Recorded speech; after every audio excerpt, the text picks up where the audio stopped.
I'm back, baby. It's a new year. Let's finish off with the GOAT series. Let's go.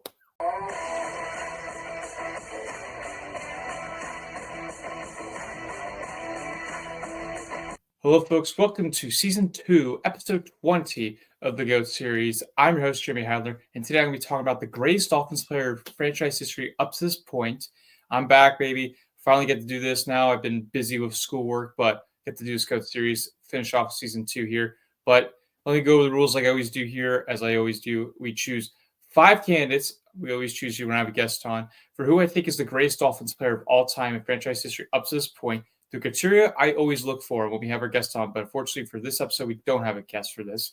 But the criteria we do is accomplishments, tenure for the team, how they play with the team, stats with the franchise, how are they on and off the field. And I'll be doing honorable mention as I always do here. But at the end of the video, I choose my ultimate GOAT here for the Miami Dolphins. So stay tuned. Do not skip the video all the way to the last second. I'm watching you people.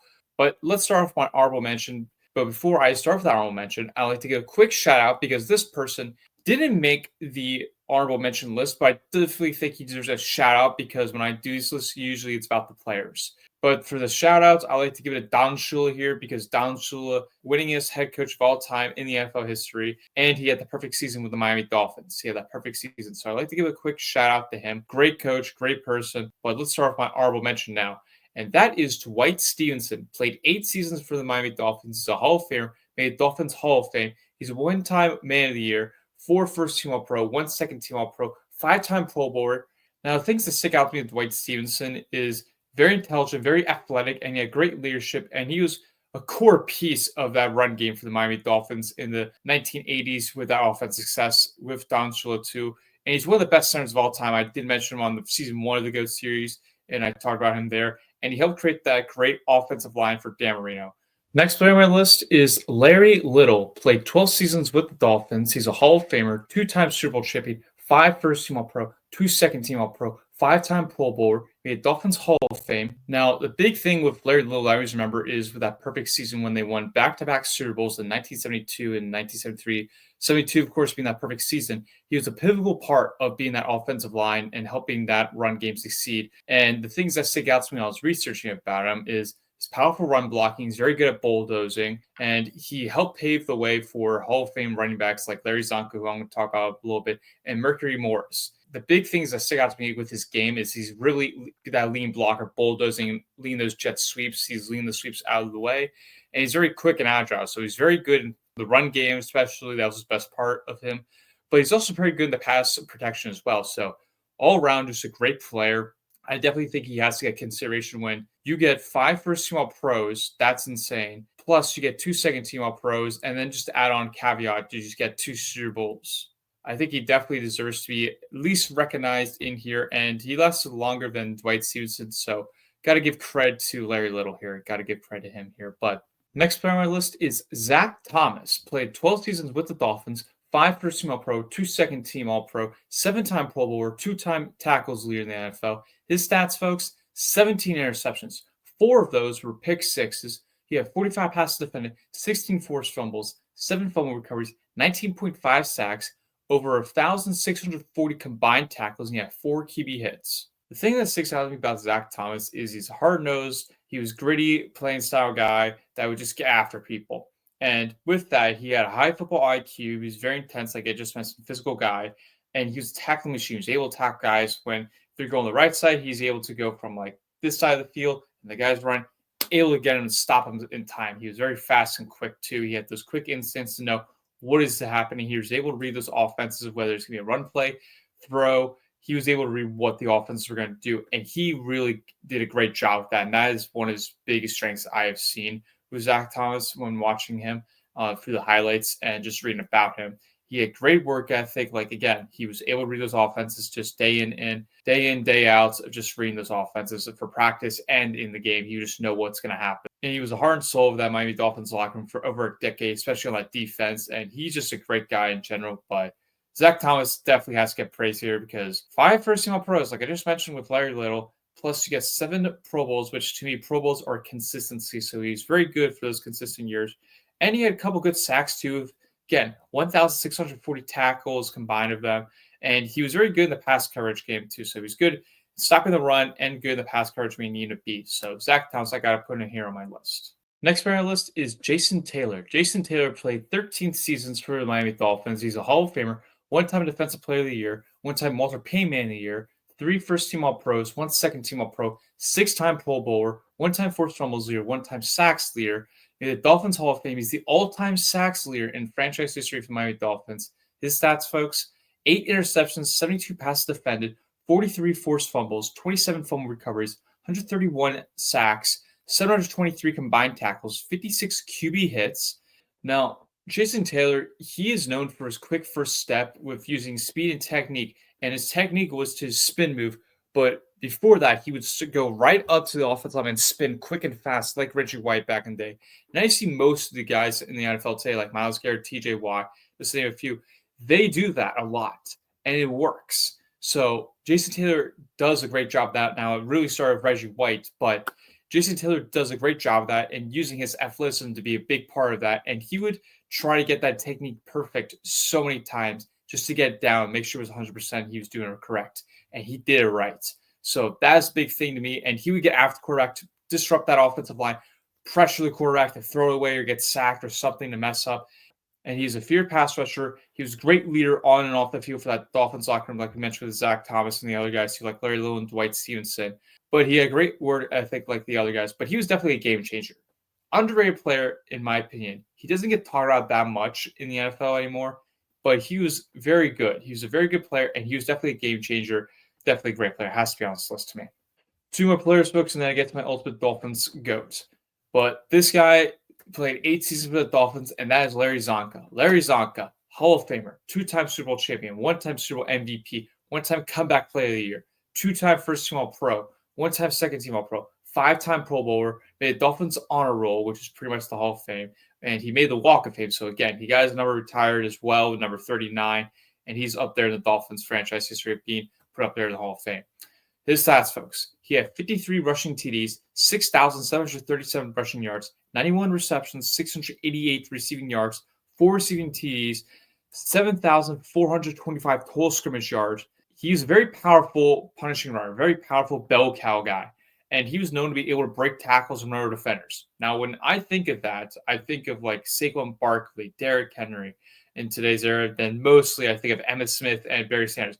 But Larry Zonka, he did that back in his day. No one really talks about that.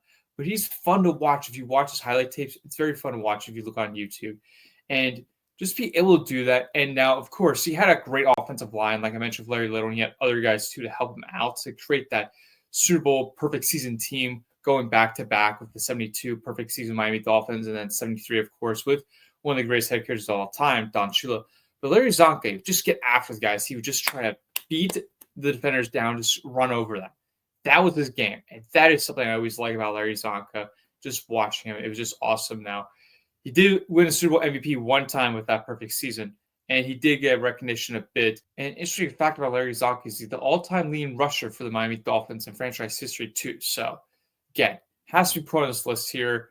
One of the greatest Dolphins players of all time, if not the greatest, and we'll see who I pick at the end, but has to be definitely put on this list to me, folks. Has to be. And then to get my last player, folks, which everyone knows who it is, and that's Dan Marino. Dan Marino has to be definitely put on this list. Played 17 seasons for the Miami Dolphins. He's in the Hall of Fame. He's in the Dolphins Hall of Fame. Guy's now retired with the Dolphins. He's a one-time MVP, which thought he would have won more. Thought he would have won more in his era. One-time Offensive Player of the Year. One-time Comeback Player. One-time Walter Payne Man of the Year. 3 first-team All-Pro. 3 second-team All-Pro. 9-time Pro Bowler. He's a 5-time passing yards leader. 3-time passing TDs leader. 1-time passer rating leader. His stats, folks: he had a 59.4 completion percentage, pretty good in his era. 61,361 passing yards, which that was most all-time in the NFL for a bit. He had 420 passing TDs. He had over 252 interceptions, 86.4 pass rating. That's pretty good. Now, Dan Marino was the person before Patrick Mahomes, Tom Brady, Aaron Rodgers, all the quarterbacks I think of today. Dan Marino was like the guy. He was like the most talented quarterback in the league of his era. Most talented quarterback. He had a strong arm. He had a quick release. He was able to read those defenses like you would see most guys compared to his Aaron Rodgers, because he's able to read those defenses and just like do free plays all the time, and he knew what was happening. That was Dan Marino. He was a great passer, and he set numerous NFL records during his time with the Dolphins. And he was able to adapt to the game despite not having a strong run game like he had that running back like Troy Aikman had with Emmitt Smith back in the day, or other guys too. Vikings, he had Adrian Peterson. So that is what Dan Marino did not have. He never had a strong run game. He never had a dominant defense like Tom Brady had back in the day. Never had that. That was the big thing with Dan Marino, is he never had so much help. And the biggest thing about Dan Marino is he never won a Super Bowl. That is the biggest thing with Dan Marino, is he never won a Super Bowl. That was one of the guys you wanted to see win a Super Bowl, and he never won a Super Bowl. And then to go back to the NFL records, set single season records too all time for passing yards and passing TDs in his era. He's the all-time passing yards and passing TDs leader in Dolphins franchise history. And an interesting thing about Dan Marino was he was drafted very late in his draft class. And in his draft class, which was the 1983 NFL draft that had great quarterbacks back in the day, but he was picked 27th. 27, folks. That is crazy to me. You would have thought maybe go 15, 10, 5. No. 27th pick in the first round of the 1983 NFL draft is crazy to me. I just can't believe that. Now, he played at Pittsburgh, which probably did downgrade a little bit because Pittsburgh is not one of the greatest college football teams of all time, or like one of the big schools like you compare to Alabama, LSU, Georgia, Ohio State, Penn State. You just don't see it there. So Dan Marino, that is the interesting thing about him. But he has to get put on this list. Like, the man led the franchise, even when he had to carry the torch. And he carried the torch, especially in his last playoff game in his NFL career, which was one of the worst, if you ever look up that game, one of the worst scores, worst ways to end the playoff game for him. One of the worst ways. So Dan Marino, got to put him on this list here. Absolutely. All right, folks, now it's time to get to my ultimate Dolphins GOAT. It has to be Dan Marino. It just has to be. And that is my GOAT here, folks, because set numerous records, arguably one of the greatest quarterbacks of all time. He set numerous records, like you just mentioned. He carried the torch. Like I just mentioned. He didn't have great defense. He didn't have a great run game. Offensive line struggles sometimes. I mean, he did have some great offensive line players, but not all the time. And the weapons he had too. And when I think of the Miami Dolphins, he's the first guy I think of because of what he did for the franchise on and off the field. And he's still helpful in the community too. The only big gripe about Dan Marino is he never won a Super Bowl. And that's always going to be the big gripe about when you compare it to like NFL quarterbacks of like Tom Brady, Dan Marino, Peyton Manning, Aaron Rodgers, Patrick Mahomes probably. You just compare that, and Dan Marino is definitely lower in this because of how valuable it just to win the Super Bowl. But Dan Marino is one of the most talented quarterbacks of all time, if not the talented quarterback. And still arguably to this day, I mean, Patrick Mahomes and Aaron Rodgers, you can make the argument you want, but Dan Marino, one of the most talented quarterbacks there is in the NFL history of all time. And the biggest gripe with Dan Marino is always going to be he never won a Super Bowl, but never had a great run game, like I mentioned. Never had a great defense, like Tom Brady had with the Patriots. Like, look at the last playoff game for Dan Marino, and that tells you how great of assets he had all around him. Just go look that up. But again, folks, Dan Marino is my GOAT. I thank you for tuning in, ladies and gentlemen. Let me know in the comments section, who is your ultimate GOAT for the Miami Dolphins? Is it Dan Marino? Is it Larry Zonka? Is it someone that I didn't mention at all in this list? Who do you think should be an honorable mention that I didn't mention, folks? So leave in the chat. I appreciate it. Who do you think is the Dolphins GOAT? Leave in the comments section. I appreciate that. But, folks, I'll do it here. Once again, appreciate everyone tuning in. This kicks off back to the GOAT series here of season 2. And we're starting to finish this off here. But first episode of 2025 here, the GOAT series, folks. So I appreciate everyone tuning in. But that's a wrap for your studio, folks. We'll see you next time. Have a great day.